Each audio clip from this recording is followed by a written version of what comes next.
वाराणसी की ज्ञानवापी मस्जिद और मथुरा की शाही ईदगाह मस्जिद को लेकर कोर्ट में मामला चल ही रहा है।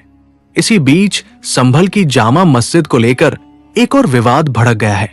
यहां सैकड़ों साल पुराने जामा मस्जिद के मंदिर होने का दावा किया गया है। जिले की सिविल कोर्ट के आदेश के बाद 19 नवंबर को संभल की इस मस्जिद का सर्वे भी किया गया है, जिसके बाद प्रदेश में सांप्रदायिक सियासत एक बार फिर गर्मा गई है। हिंदू पक्ष दावा कर रहा है कि जामा मस्जिद प्राचीन हरिहर मंदिर थी, जहां पर कलयुग में विष्णु के दशावतारों में से एक कल्कि का अवतार होने वाला है। वहीं मुस्लिम पक्ष इस दावे को सिरे से खारिज कर रहा है। मुस्लिम पक्ष का कहना है कि मस्जिद में हिंदू मंदिर होने के कोई सबूत नहीं है। जामा मस्जिद का इतिहास क्या है, चलिए जानते हैं। संभल जिले में सदियों से खड़ी जामा मस्जिद को लेकर पहले भी कई बार दावा किया गया था कि ये हिंदू मंदिर है। हिंदू पक्ष का दावा है कि मुगल बादशाह बाबर ने इस मस्जिद को मंदिर तोड़कर बनवाया था। वहीं मुसलमान कहते हैं कि बाबर ने इस मस्जिद को बनवाया ही नहीं था, उसने इसका जीर्णोद्धार भले कराया था। लेकिन जामा मस्जिद मुगल काल में नहीं बनी थी, ये यहां इससे भी पहले से थी और संभवतः मोहम्मद बिन तुगलक के शासनकाल में बनवाई गई थी।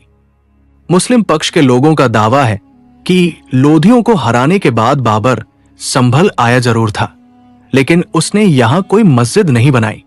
वहीं हिंदू पक्ष इसके वास्तु को लेकर ही यह दावा कर रहा है कि मस्जिद को मंदिर तोड़कर बनवाया गया था। इसके सबूत के तौर पर एएसआई की एक पुरानी रिपोर्ट और बाबरनामा का जिक्र किया जा रहा है। एएसआई की रिपोर्ट 1874 से 1875 की है। एएसआई के तत्कालीन अधिकारी एसएल कार्ले ने इस सर्वे को लीड किया था। इस रिपोर्ट से हिंदू पक्ष के मस्जिद की जगह पर मंदिर के दावे को काफी सपोर्ट मिलता है। रिपोर्ट में क्या है, चलिए जानते हैं। सर्वे की रिपोर्ट कहती है, संभल में एक इमारत जामा मस्जिद है, जिसके बारे में हिंदू दावा करते हैं कि यह मूल रूप से हरिहर मंदिर था। इसमें 20 वर्ग फीट केंद्रीय गुंबदाकार कक्ष है। असमान लंबाई के 2 विंग है, जो उत्तर की ओर 50 फीट 6 इंच है, जबकि दक्षिणी विंग केवल 38 फीट 1 इंच है। प्रत्येक विंग के सामने 3 मेहराबदार द्वार हैं, जो सभी अलग अलग चौड़ाई के हैं। मुस्लिम इस इमारत के निर्माण को सम्राट बाबर के समय का मानते हैं और मस्जिद के अंदर एक शिलालेख की ओर इशारा करते हैं, जिसमें साफ तौर पर बाबर का नाम लिखा है। लेकिन हिंदू दावा करते हैं कि ये एक जालसाजी है और इसकी तारीख काफी बाद की है।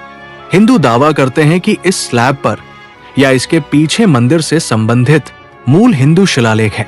रिपोर्ट में आगे लिखा है, संभल के कई मुसलमानों ने सर्वे अधिकारी के सामने कबूल किया कि बाबर के नाम वाला शिलालेख जाली है और मुसलमानों को इमारत पर गदर के समय या उससे थोड़ा पहले यानी लगभग 25 साल पहले ही कब्जा मिला था।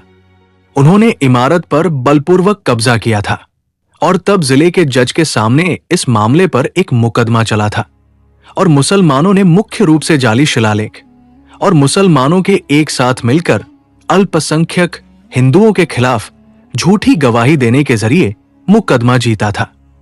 रिपोर्ट में आगे लिखा है, संभल के हरि मंदिर में बाबर के जाली शिलालेख में यह देखा जा सकता है कि बाबर का नाम गलत दिया गया है।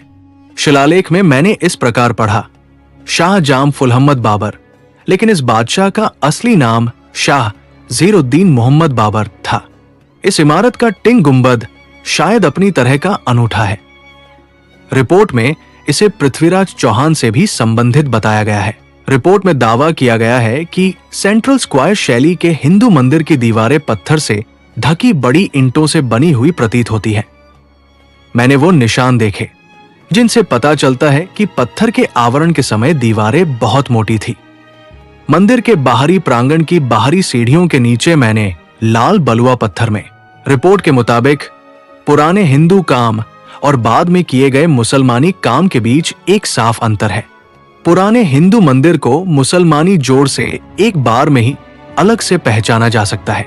भूपूर्व मंदिर की संरचना के बारे में बताते हुए रिपोर्ट में कहा गया है कि चौकोर हिंदू मंदिर में मूल रूप से पूर्वी दीवार में केवल एक ही दरवाजा था, जो लगभग 8 फीट चौड़ा था, लेकिन मुसलमानों ने 4 और दरवाजे बनाए। इनमें से प्रत्येक 6 फीट चौड़ा था। जाहिर है मस्जिद के मुख्य द्वार के सामने हिंदू आबादी रहती है, जबकि इसके बाकी के 4 दरवाजों के आसपास मुस्लिम आबादी रहती है।